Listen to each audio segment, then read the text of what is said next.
Good evening. Today I am going to discuss about estimation of copper in brass by EDTA method. In this experiment, the main aim for this experiment is to the amount of copper present in the brass solution by using EDTA solution. The first one, titration 1. Title is standardization of EDTA. EDTA abbreviation is ethylene diamine tetraacetic acid. This is the Buehler solution EDTA. Then 20 ml of the zinc sulfate solution is pipetted out into a conical flask. This solution is just for standardization purpose. Then add 5 ml of the ammonia buffer.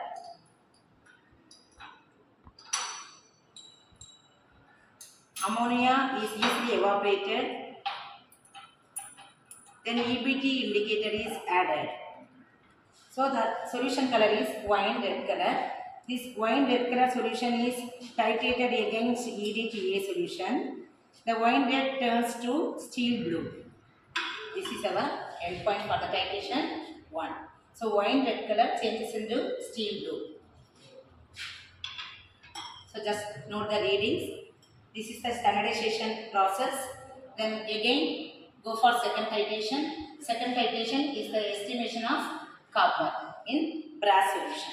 So Buehler solution is same EDTA for the titration 2 also.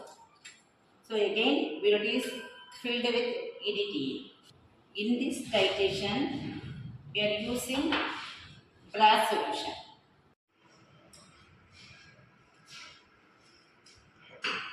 Actually in this experiment we can find out the amount of copper present in the brass solution. This is our second titration. So 20 ml of the brass solution is pipetted out into a conical flask. Then same procedure. Again ammonia buffer is added.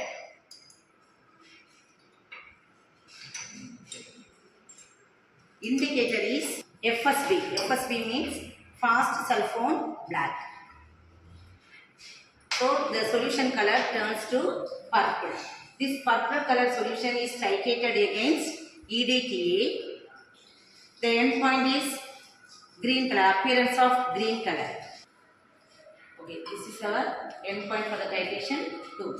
Estimation of copper in brass solution. So in this titration, the endpoint is color changes from purple to dark green. First titration, wine red to steel blue. This is the standardization titration. This is the estimation of copper in brass solution. So we can use two title value. First title value is volume of EDTA for the standardization process. Second one is volume of EDTA consumed by the estimation of copper in brass solution.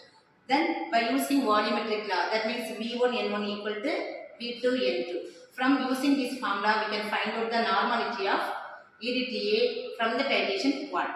Then again, the normality of the EDTA is substituted in second titration. We can find out the normality of brass in solution.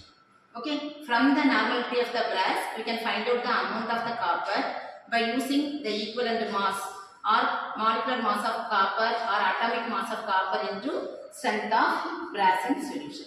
Then we can find out the percentage of the copper by using value of 100. We can find out the amount of copper in brass solution.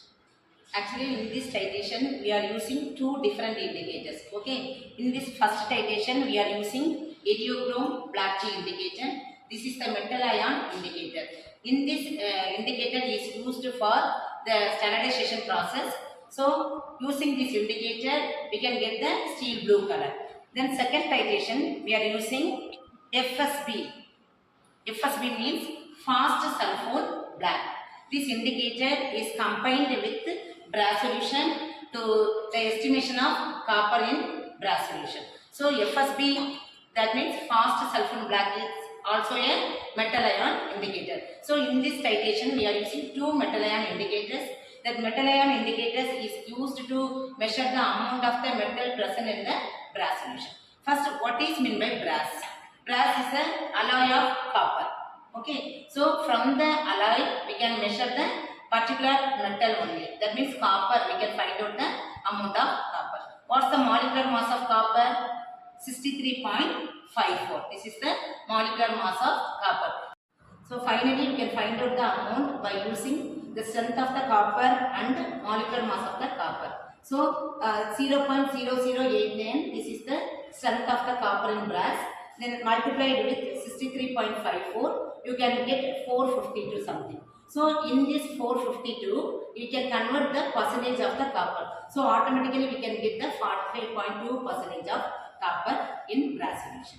Okay, this is a very important and useful titration. Similarly, estimation of hardness of water by EDTA method. Same procedure, more or less same procedure. In this experiment also we are using ammonia buffer. Actually, the buffer solution is the main role for this titration. Why? What's the reason? Actually, in this type of titration is complexometric titration. In this type of the titration, we can use only any one buffer, but in this case, we are using ammonia buffer. The main reason is to maintain the pH at the range of 8 to 10.